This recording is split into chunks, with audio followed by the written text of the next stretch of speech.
Previously on our story, Akelo gathered the villagers in the square and she was trying to talk to them about the change and what Okuru had told them.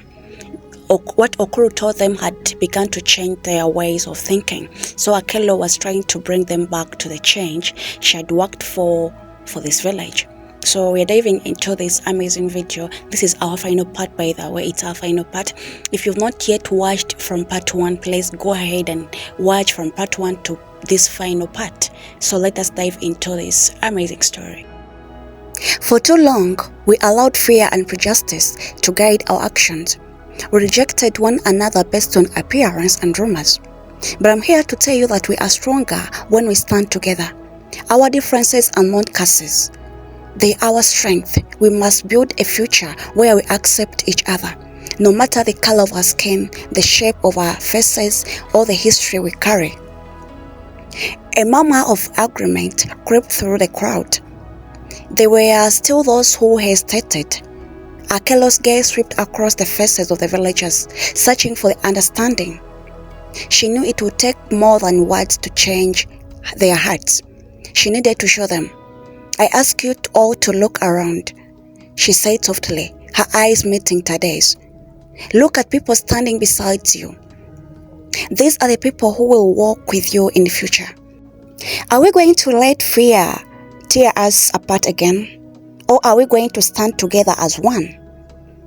The silence was deafening. Then slowly, one by one, the villagers began to nod. A few brave souls stepped forward, joining Akelo in the center of the square. The change wasn't immediate, but it was undeniable. The walls that had once divided them were beginning to crumble. But just as hope seemed to settle over the village, Okuru returned again. Akelo's heart sank when he saw him walking through the village gates. His face was set in a hard expression, his eyes darker with determination. The villagers grew quieter, sensing that something was about to happen. Okuru stopped in the middle of the square and turned to face the crowd. "I've heard your words," he said, his voice cold. "But I still stand myself that this village is abandoning its roots. You cannot erase the past. You cannot change the ways of our ancestors. You cannot continue down this path. You bring destruction upon yourselves." Akelo stepped forward, her heart racing but her voice firm. "You are wrong, Okuru. The past is important, but we cannot let it wrap us. We are not abandoning our traditions. We are evolving them. We are becoming better, kinder and stronger, and I will not let fear destroy what we've worked for." Okuru's eyes narrowed, and for a moment, Akelo thought he might urge further. But then, to her surprise, he simply sighed. "You are stubborn, woman, Akelo," he said softly. "But I see now that you believe in this. Perhaps you are right. Perhaps the village doesn't need change. But remember this. The future will always be shaped by the choices we make. You can choose to walk this path, but no, it will not be easy." Akelo nodded, her heart lighting up with a mixture of relief and determination. "I'm ready for whatever comes, Okuru, and I believe the village is too." With that, Okuru returned and left the village once more. The tension in air began to lift, and the villagers slowly began to return to their lives, their faces filled with new hope.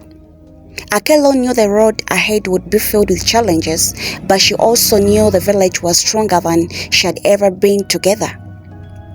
They would continue to build a future of unity and love. As the sun set over the village that evening, Akelo felt the weight of the past began to lift. She wasn't alone anymore. She had a community that supported her. She was ready to walk with them into the future. The morning after Okuru left, the village felt different.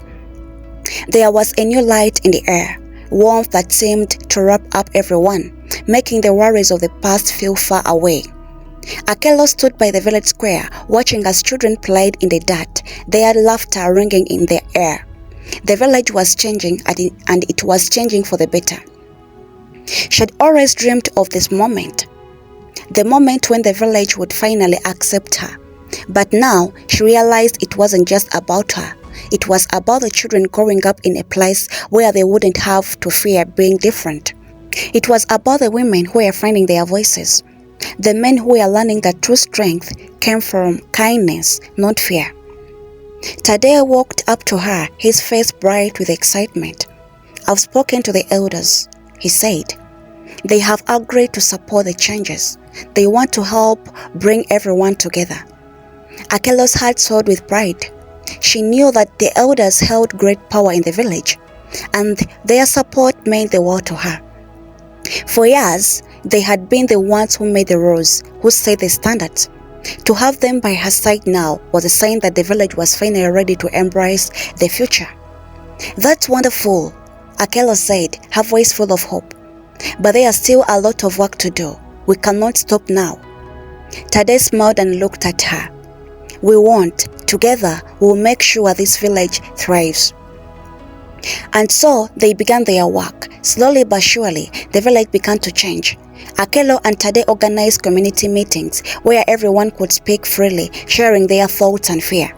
They held workshops on kindness, understanding, and accepting each other.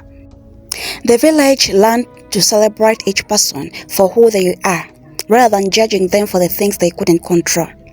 But with all that process, there were still those who resisted.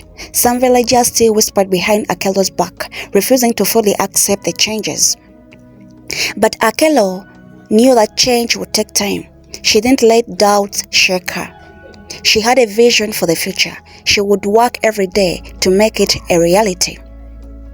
One afternoon, as Akelo walked through the village, she spotted a group of women standing near the well, gossiping. They looked at her with suspicion as she approached, their eyes darting away when they saw her coming. Akelo didn't let their coldness deter her. She walked upon them, smiling brightly. "Good afternoon, ladies. How are you today?" At first, no one answered. Then one of the older women, Neka, looked up at her. "We are fine," she said, her voice tight. "But we still don't understand why you're doing all this. Why do you care so much about these changes?" Akelo smiled. She could see the doubt in Neka's eyes. She knew this conversation would not be easy, but it was necessary.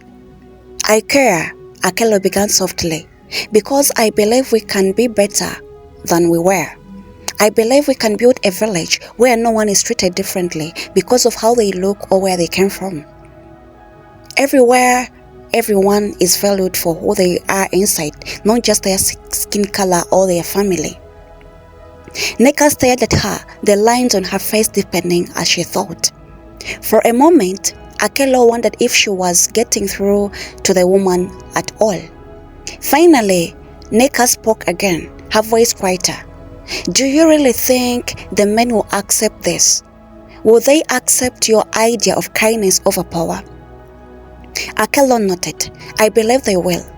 Change is hard, but it's also good. And once they see how much stronger we can be when we stand together, they will understand." The other women exchanged glances for a moment, and Akelo wasn't sure if they believed her. But then, Neka surprised her. "Maybe, just maybe you're right," Neka said softly. "Maybe we've been holding on to the past too tightly. It's hard to let go of what we know, even if it's not good for us, but maybe it's time to try something different." Akelo smiled, her heart lifting. It's never too late to change. As days passed, more and more villagers began to change their hearts. The gossip grew quieter, the cold stares less frequent. People began to see the village in a new light. They saw Akelo not as an outsider, but as a leader who had helped them to see the world in a new way. Tadeo was always by her side, supporting her every step of the way. The love they shared grew together, their bond unshakable. Together, they had become the heart of the village, guiding it toward the future, where everyone was accepted, no matter their skin color or their past. One day, a stranger arrived in the village. He was tall, handsome man with dark eyes that gleamed with curiosity. He walked into the village square, looking around with interest. Akello and Tade was standing nearby, speaking to some of the elders, when the man approached them. "Hello," he said with a warm smile. "I've heard stories about this village, a place where people are kind to one another, where there is no fear or hatred. I've been traveling for a long time and I've seen many villages, but I've never seen anything like this." Akello smiled back at him. "This is our village. We've worked hard to make it a better place for everyone to belong." A man nodded, his eyes softening with respect. "It's clear that you've achieved something wonderful here. It's rare to see a village that learned to embrace kindness the way you have." Akello looked at Tade, her heart swelling with pride. It wasn't easy, but it was worth it. The man studied her for a moment before speaking again. "You've changed this village. I can see that you are a woman of great strength. I would like to learn more about your journey." Akello's eyes twinkled. "I would be happy to tell you my story." And so, Akello began to share her journey with a stranger, speaking of the struggles, the fear, and the victory that had led her to this moment. As she spoke, she realized something filled her heart with joy. The story of her village, of her struggles, and their victory was no longer just hers. It was a story that belonged to them all together. They had built something beautiful, something that would last for generations. The stranger listened intently as Akello spoke, his eyes never leaving her face. There was something different about him, something that Akello couldn't quite place. It wasn't just the way he seemed so interested in her words, but also the quiet confidence he carried with him. When she finished her story, he smiled warmly, though there was a hint of sadness in his eyes. "Your story is truly inspiring, Akello," he said softly. It shows that one person can make a difference, that kindness can change the world. This is our final part. What have you learned from this story, guys? Leave it in a comment section. Just let me know what you've learned in this story. I've learned that kindness can do anything, can solve any problem that you might face in every situation that you're in. Kindness is the best answer to everything. So for you as a person, what have you learned in the story from our part 1 to our final part? Just let me know what you think of it. And please, if you've not yet subscribed to this channel, kindly I request you to subscribe and hit the notification bell in that you'll be notified wherever I post a video. Bye bye. See you in my next video. I love you all.